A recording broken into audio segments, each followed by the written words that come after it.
Welcome to the 5 minutes, a few minutes series. Azir a 5 minute series tut moi কোনো বিষয়ৰ ওপৰত topic আগ নবহাও আজি আপোনালোকক এখন খুব জৰুৰী কিতাপৰ বিষয়ে কম এই 5 মিনিট সময়ত আৰু এই কিতাপখনে আপোনালোকক আহিব লগা মেইনছৰ পৰীক্ষাত এছএৰ ক্ষেত্ৰত যথেষ্ট সহায় কৰিব মই আগৰ ভিডিঅত এই কিতাপখনৰ বিষয়ে উল্লেখ কৰিছিলো কিন্তু মোৰ এতিয়া বহু নতুন কম্পিটিটৰ মোৰ চেনেলত জয়েন কৰিছে গতিকে তেওঁলোকক মই পুনৰবাৰ এই 5 মিনিট সিৰিজৰ এই ভিডিঅটোত সেই কিতাপখনৰ বিষয়ে কম লগতে আগন্তুক ভিডিঅত মই কম সময়ৰ ভিতৰত কি ধৰণে আমি কিতাপৰ পৰা প্ৰস্তুতি কৰিব পাৰো কি কিতাপে আমাক সহায় কৰিব সেই বিষয়ে মই সবিশেষ জনাম কিতাপখন হল এইখন এই কিতাপখন আপোনালোকে চাওক এই কিতাপখন দিশা পাবলিকেশনৰ হয় ইয়াৰ বাহিৰেও বহুত কিতাপ মাৰ্কেটত এভেইলেবল আছে কিন্তু এই কিতাপখনে মোক পাছত যেতিয়া মই চাইছিলো যে ইয়াত টোটাল 68 টা টপিক আছে এই 68 টা টপিক আগৰ ইউপিএসসি প্ৰিভিয়াস কোৱেশ্চন হয় আৰু যেতিয়া মই এপিএসসি পুৰণা এসএ টপিকো চালো হে আগৰ ইউপিএসসি কোৱেশ্চনৰ পৰা ইয়াত দি দিছে গতিকে যি ধৰণে মই পৰীক্ষাৰ সময়ত যি ধৰণে এসএ প্ৰিপাৰেচন কৰিব লাগিছিলে কৰিব পৰা নাছিলো সময়ৰ অসুবিধাৰ কাৰণে কিন্তু পাছত যেতিয়া মই টপিকখিনি চালো যে ইয়াৰ পৰা আহিছে কোৱেশ্চন আৰু দ্বিতীয়তে এটা কথা হয় এসএ এখন প্ৰিপেয়াৰ কৰিবৰ কাৰণে এতিয়াৰ পৰা কৰি গলে বহুত বেছি ভাল মোৰ লাকটো ভাল বুলি কম যিখিনি টপিক আহিছিলে তাৰ ভিতৰত মই দুটা টপিক বাছি লৈছিলো আৰু এটা ইকনমিক্সৰ টপিকৰ ওপৰত হয় যেনে মোৰ মেজৰ ইকনমিক্সত হয় সদস্পতভাৱে মোৰ টপিকটোৰ যিখিনি কনসেপ্ট ধুনিয়াকৈ ওলাই গৈছিল মই প্ৰায় মানে 19 টা পেজ থেকে 19 টা পেজে লিখিছিলো কাৰণ মই আগতেও কৈছো যে মোৰ এটো আইডিয়া নাছিল আৰু তেতিয়া কতো হুদিবলৈ অপচন নাই আৰু কতো নকয়ও কিন্তু গোটেই পেজখিনি যে লিখিবলৈও তেনা কথা নাই কিন্তু একেবাৰে বেবেৰিবাং শব্দটো ব্যৱহাৰ কৰিছো বেবেৰিবাং লিখিলেও নহব মই 190 নম্বৰ পাইছিলো দুইখন এসএৰ ভিতৰত গতিকে এটা এটা ভাল নম্বৰ হয় গতিকে মই আপোনালোকক সাজেষ্ট কৰিম যে এইখন আপোনালোকে লব পাৰে ইয়াত বিভিন্ন টপিক আছে 68 টা টপিক আগতে আহি যোৱা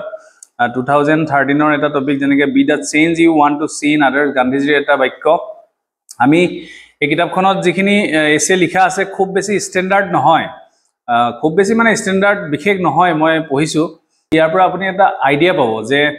এটা ফিলসফিক্যাল টপিক কি কনসেপ্টৰ ওপৰত কৈছে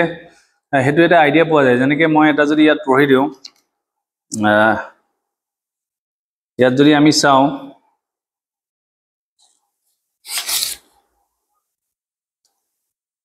values are not what humanity is but what humanity ought to be এই টপিকটোৱে যদি আহে এই টপিকটো আমি কি ধৰণে আৰম্ভ কৰিম বা কেনেকুৱা ধৰণৰ এটা কনসেপ্টৰ ওপৰত ই বেস কৰিছে গতিকে সেই ধৰণৰ যদি কনসেপ্টটো আমি এই কিতাপখনৰ কিবা নহয় কিবা এটা যদি আমি পঢ়ি ৰাখো বা কিতাপখন যদি আমি পঢ়ো তেন্তে আমি তাৰ ওপৰত কিবা এটা নহয় কিবা এটা লিখিব পাৰিম আৰু আমাৰ এটা আইডিয়া থাকিব দ্বিতীয়তে আৰু এটা কথা হল এসএ টপিক বিলাক আমাৰ নিউজ পেপাৰ চলি থকা বিভিন্ন টপিকৰ ওপৰতো আহে আগতে যি ধৰণে আহিছে লাষ্ট ইয়াৰ কাৰেন্ট এফেয়াৰ্স বেছত আমাৰ বাৰত আহিছিল ওয়াৰ্ক ফ্ৰম হোম টপিকটো আহিছিল কাৰণ লকডাউনৰ সময়ৰ যি ওয়াৰ্ক ফ্ৰম হোম এটা কালচাৰ ক্ৰিয়েট হৈছিল হেতুৰ ওপৰতো আহিছিল ওয়ার্ক ফ্রম হোম বুলি কলে এটা লিখিবলৈ দেখিবলৈ খুব ভাল স্কুলত যেনেকে 10 নম্বৰ কাৰণে লিখো এতিয়াতো 10 নম্বৰ এসএখন লিখিব নালাগে তাত কিন্তু বহুত মাৰ্কস আমি এসএৰ কাৰণে আমি লিখিব লগা হয় গতিকে ওয়াৰ্ক ফ্ৰম হোম বুলি কলে আমি কোৰ পৰা কেনেকৈ আৰম্ভ কৰিম কেনেকৈ আমি গোটেই টপিকটো আমি লিখি যাম তাৰ ওপৰতো আমি বহুত কথা চিন্তা কৰিব লগা হয় এই কাৰণে আমি এসএ লিখাৰ হেবিটটো ডেভেলপ কৰিব লাগিব এনেকডটৰে আৰম্ভ কৰিব পাৰি নেকি এনেকডট কনসেপ্টটো মই ইউজ কৰিছিলো মোৰ এসএত মই বিভিন্ন ডায়াগ্ৰামো আঁকিছিলো দুই এটা দেই এটো ইথিক্সৰ এটা দুটা ডায়াগ্ৰাম কোনোবা এখন ফিলসফিক্যাল এসএত মিলি গৈছিল প্ৰশ্নখন মোৰ এতিয়া মনত নাই মই পাছত যেতিয়া এসএ টপিকৰ ওপৰত ভিডিঅ বনাম তেতিয়া মই পুৰা আলোচনা কৰিম সকলোখিনি আলোচনা কৰিম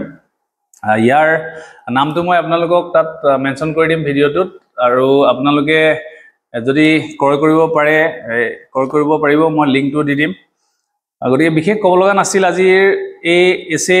কিতাপখন আপোনালোকক দেখালো মোৰ বহুত কিতাপো আপোনালোকক দেখাব লগা আছে মই দেখাম আগন্তুক ভিডিঅত আজিৰ 5 মিনিট সিৰিজটোত এই কিতাপখনে আপোনালোকৰ মূল বিষয় আছিল কাৰণ মই আন এটা টপিকৰ ওপৰত আজি আলোচনা কৰিবৰ কাৰণে মোৰ সময়ৰ কিছু অসুবিধা হ'ল অফিচিয়েল কামত মই বহুত দেৰিলৈকে অফিচত আছিলো আজিৰ ভিডিঅটো ইমানতে ৰাখিছো নমস্কাৰ